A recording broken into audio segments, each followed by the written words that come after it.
Day one of the 2024 Arnold Strongman Classic has come and gone. There's been some unexpected placing. There's been a great return of Hafthor Bjornsson. There was, you could say, nearly assault of a strongman at the side of the stage. There was so many things going on the very first day. So we had the elephant bar deadlift and we had the frame carry, two probably of my favourite events that you could have in the Arnold Strongman Classic. So as well as the Arnold Strongman Classic, we had the Arnold Strongwoman Classic, and we have a brand new record on the elephant bar deadlift, and none other than Lucy Underdown. Kind of everyone expected her to pull that weight or at least win the event. Everybody's saying that it's elephant bar was a different lift for her altogether, but when you're a good deadlifter, you're a good deadlifter. I think whatever setup you're gonna give it to her, she'll She's number one in the world. So It's like it's crazy to think that like she was lifting 302 kilos and it seemed like no problem at all to her. Well, there was a bit of shaking when it comes to that lift, but she still could have pulled another probably 10 kilos on top of it. Even though Lucy got the world record, we have a different athlete in first place out of day one, and that's Andrea Thompson. So Andrea Thompson, world record log lifter. Like, she's got incredible power when it comes to log lifts, but she showed that she's much more than that. She's well able to deadlift, and her frame carry was she incredible looked as well. really strong, and she's probably one of the favorites to win the whole thing now. So it seems like English girls came in really prepared for this competition. And I didn't understand Donna Moore though. She went out with no straps to deadlift, which was kind of weird. Maybe she had a bet with someone that she can maybe deadlift certain weight with no straps. I don't know. But she decided to go out and she pulled a big weight, But I think still, like, when it comes to strongman, it's better off to use the straps. Yeah. Tamara Walcott did it last year as well. Yeah, the power lifter. Yeah, and there was a lot of controversy when it comes to these lifts that she did as well. So onto the men's side of it, with the elephant bar deadlifts, we had, like, as expected, Hafthor Bjornsson winning the event. Yeah. But I don't think we're expecting him to win as smoothly. Yeah, I don't know. Like, there was, I was a bit surprised with Bobby Thompson because he went out and just did one lift, and it just like that's it. And then he was walking off from the lift and he's saying, "I'm not done, I'm not over." And I was like, "Okay, will you try to go heavier?" But he didn't. He just first attempt. That's it. He finished second, and he was happy enough. But Thor's 456 was it? 456. Yes, 456 was really easy. Like incredibly easy. Yeah. Like it was scary. Yeah. So, and he just, it seems like after these 4 years, he didn't lose a footing at all. Like, he came out and he's like, when it comes to deadlifts, he's still the best, and I can't see anyone who can beat him in a deadlift in a long time now. Hicks maybe. Yeah, around the Handler, these guys. But when it comes to the lineup in the Arnold Classic, nobody was even close.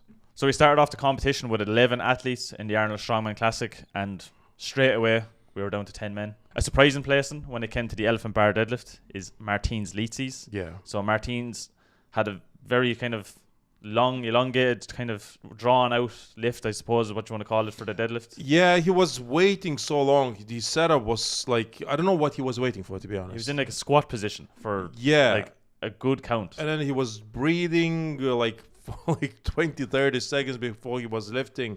Was he nervous about his deadlift? Was it something else there? I don't know. It was kind of very weird. And then when he failed his second attempt, he went on his third one. He even put more weight, and like that bar was not going anywhere. So it's kind of, who knows what's going on with Martins, but it doesn't seem that he's at his best at the moment.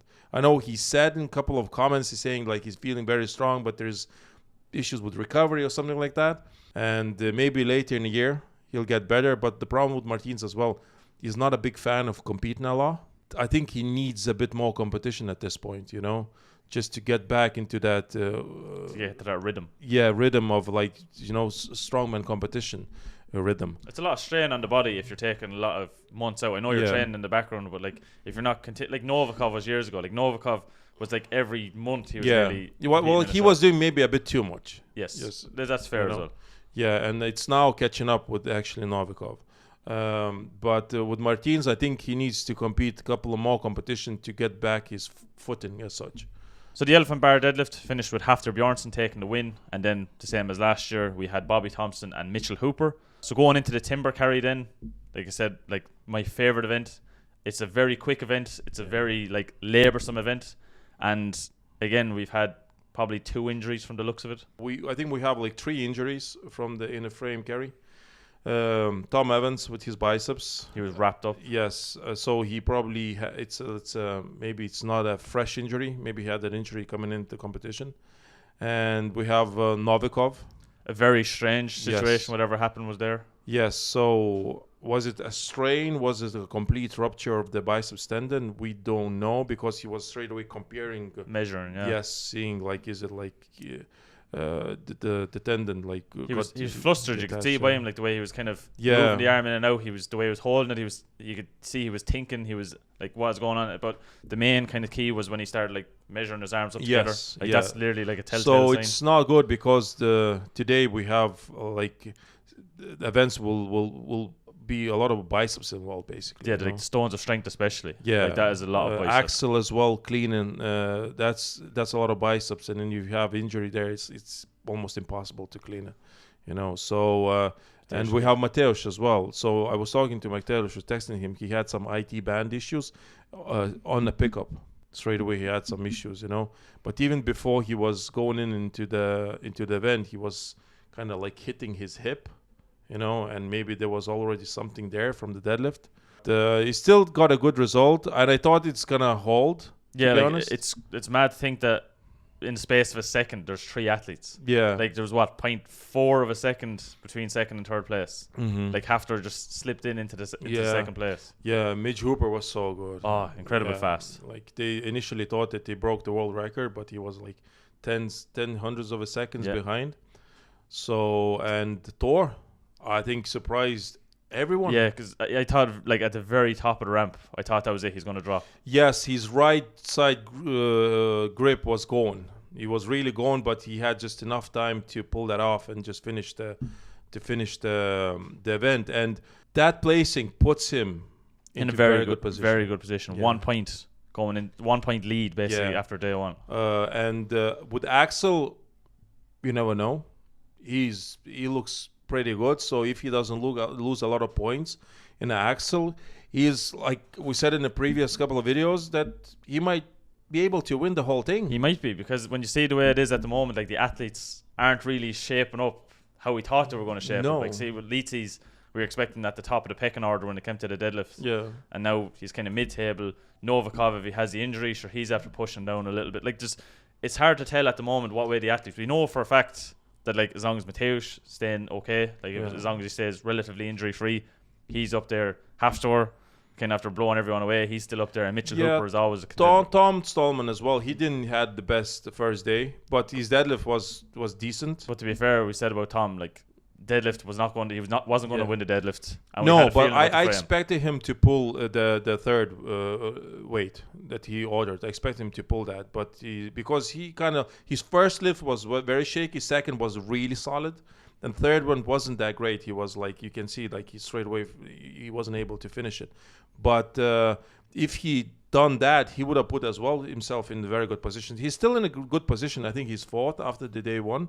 Like his best events are coming up. Yes, realistically, like yeah. day one wasn't ever going to be. A good day for him. I actually asked Luke on Instagram. I asked him how does it feel after first day, and he said it like he says like he was first day wasn't his best events, and on second day he feels more confident. So he's potentially can finish top 3 no problem.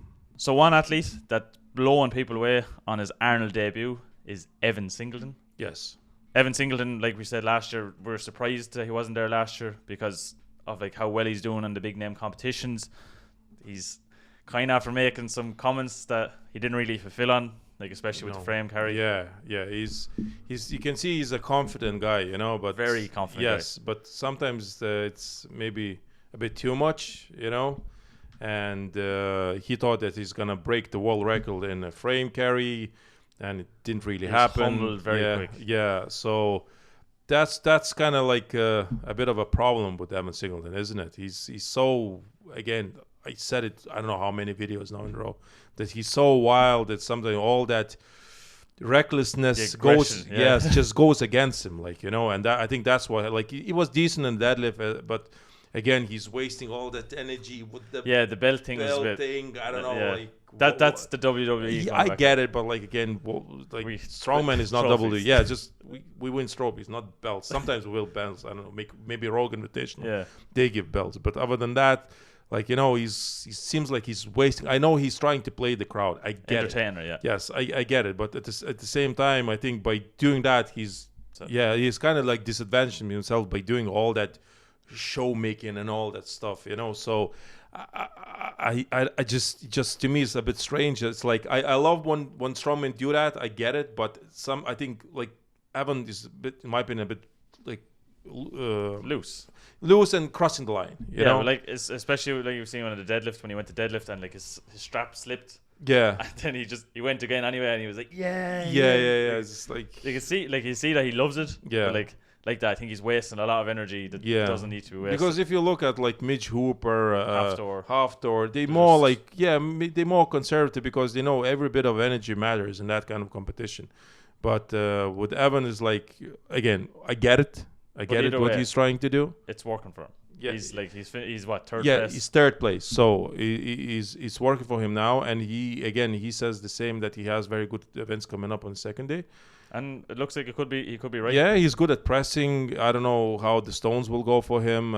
Denny's or Webster stones, they did them before as well. So he has a point. He again, like at the bottom, like, or for the top three, like you said, like it's wide open. It's wide open, 12, 13 points each. It's like it can go either way, you know. So second day will be very exciting. So this is a quick wrap up of day one. Like we were saying, we're going to try to be with you as much as we can. So like day two is starting 5 or 6 hours probably at this stage. Yeah, it's hard to tell with the time difference. We'd love to make these videos longer. However, they have to try to get out put on time so everybody can watch them before day two starts. We'd love to know your predictions for day two. How would you think day one was going? Did it go as you expected, or is there like say placings that just blew you away? Either way, let us know your predictions for day two and your final three podium finishes, because even now, like the first video, I still can't predict. Yeah, I think like Thor and Hooper put himself in the very good position now. They're a bit pulling away. They have like a 6 point lead, 6 or 7 point lead. 7 point lead. That's a decent lead. And if they don't make mistakes, and I can't see Thor or Mitch making them, I think it's gonna be between them two. But the third place is wide open. Anyone can finish in third place. So like we were saying, third place could be wide open. Let us know in the comment section down below what you think. Either way, if you made it this far in the video, make sure to press the like button. If you're not subscribed, make sure to subscribe. And if you are subscribed, make sure to press the bell icon. It'll keep you up to date with everything that's Lalas Brothers. We'll see you tomorrow for the wrap-up video. So stay tuned for that. See you later, guys.